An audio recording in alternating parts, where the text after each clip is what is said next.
Assalamualaikum warahmatullahi wabarakatuh. Halo semua.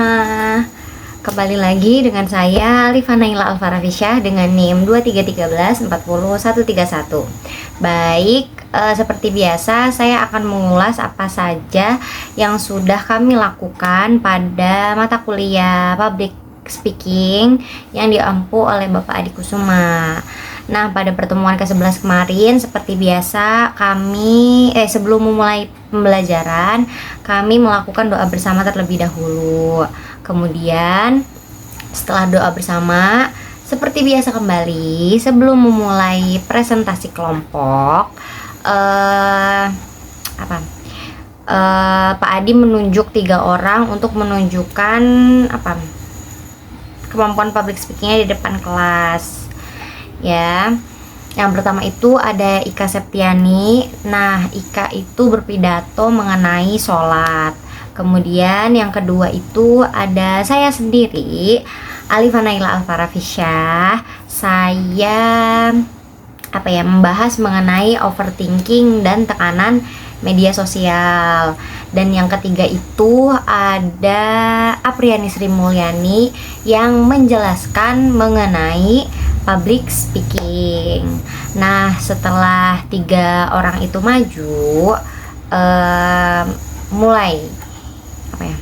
mulai presentasi seperti biasa. Nah, presentasi kemarin itu dipresentasikan oleh kelompok pertama lagi. Setelah kemarin putaran yang pertama selesai, kelompok 1 sampai yang akhir, sekarang dimulai lagi dari kelompok 1 lagi. Nah, kelompok 1 itu kemarin mempresentasikan materi tentang faktor-faktor penting dalam public speaking. Nah, pada kesempatan pada pertemuan kemarin, kelompok 1 itu membahas mengenai persiapan mental, pengetahuan materi, performa bahasa, komunikasi verbal dan nonverbal, serta komunikasi simbolik dan pakaian dalam public speaking. Nah, public speaking itu merupakan kemampuan bicara di depan umum untuk menyampaikan informasi, gagasan maupun pesan kepada audiens. Nah, kemampuan ini tuh sangat penting karena dapat membantu seseorang menyampaikan idenya dengan lebih percaya diri dan efektif. Nah, dalam public speaking itu tidak hanya isi materinya yang penting, tetapi juga cara penyampaian, bahasa tubuh, hingga penampilan seorang pembicara. Nah, yang pertama itu ada persiapan mental. Nah, dalam public speaking itu persiapan mental itu menjadi hal yang penting sebelum tampil di depan audiens. Nah, banyak orang itu sering merasa gugup, takut salah, atau tidak percaya diri karena berbicara di depan umum itu ketika berbicara di depan umum.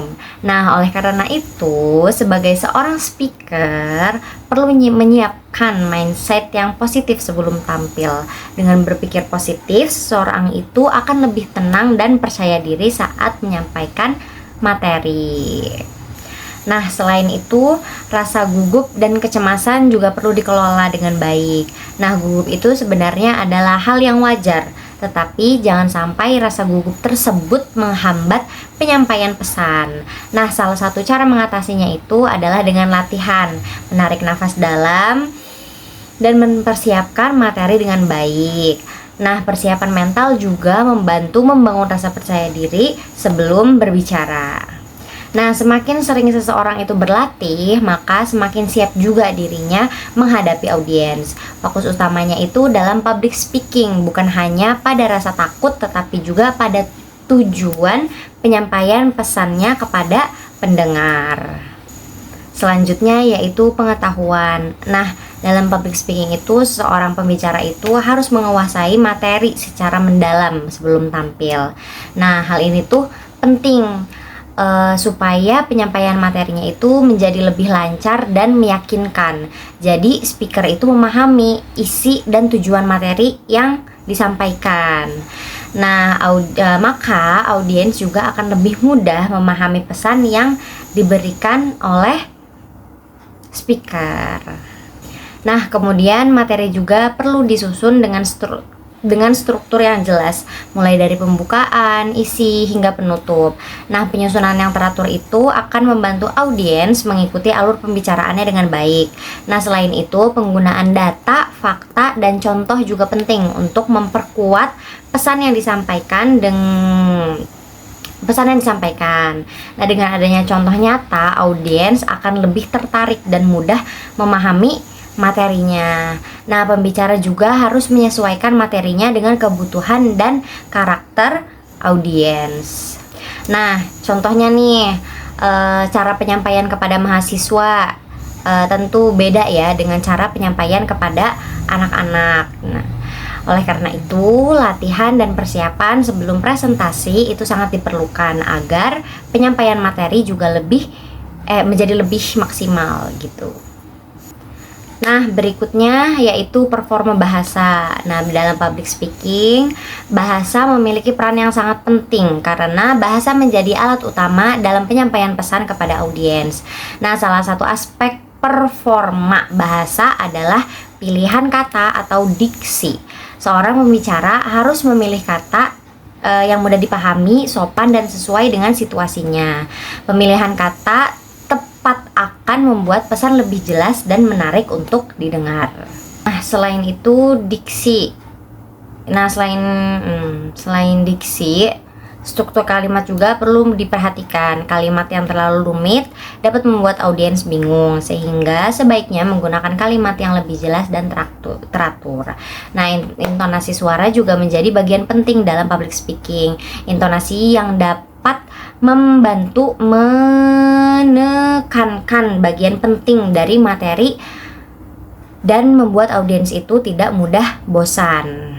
Nah, kemudian ada juga gaya bahasa, yaitu cara seseorang menyampaikan materi agar lebih menarik dan persuasif.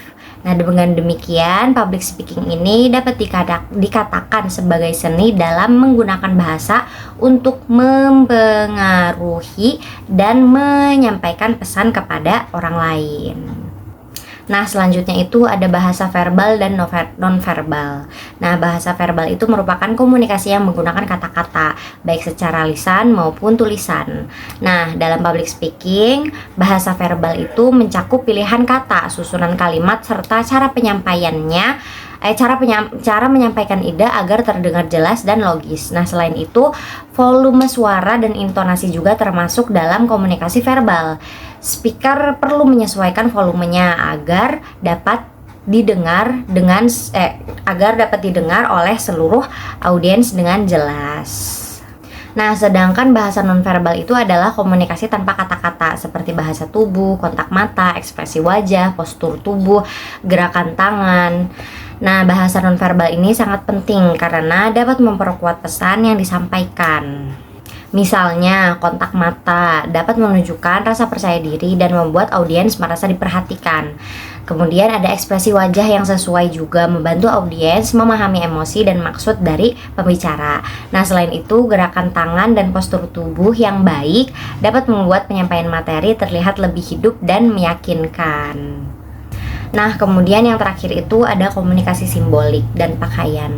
Nah, dalam public speaking, komunikasi simbolik itu digunakan untuk membantu audiens memahami pesan yang disampaikan. Contohnya seperti penggunaan visual atau PPT, kemudian gambar, kemudian warna, terus metafora atau analogi. Nah, simbol-simbol tersebut dapat membuat materi lebih menarik dan mudah dipahami oleh audiens. Nah, selain itu, bahasa, gestur, dan ekspresi juga memiliki makna simbolik yang dapat mempengaruhi cara audiens mendengar. Nah, selain itu, komunikasi simbolik pakaian juga menjadi bagian penting dalam public speaking. Nah, seorang itu harus berpakaian rapih, bersih, dan sesuai dengan konteks acara. Penampilan yang baik dapat memberikan kesan profesional. Penampilan yang baik dan memberikan kesan profesional dan meningkatkan rasa percaya diri speaker. Misalnya ketika presentasi formal, pakaiannya itu yang harus digunakan tentu harus lebih sopan dan rapih dibandingkan acara santai. Seperti itu. Baik, Mungkin cukup sekian yang bisa saya sampaikan, kurang lebihnya saya mohon maaf. Wassalamualaikum warahmatullahi wabarakatuh. Dadah.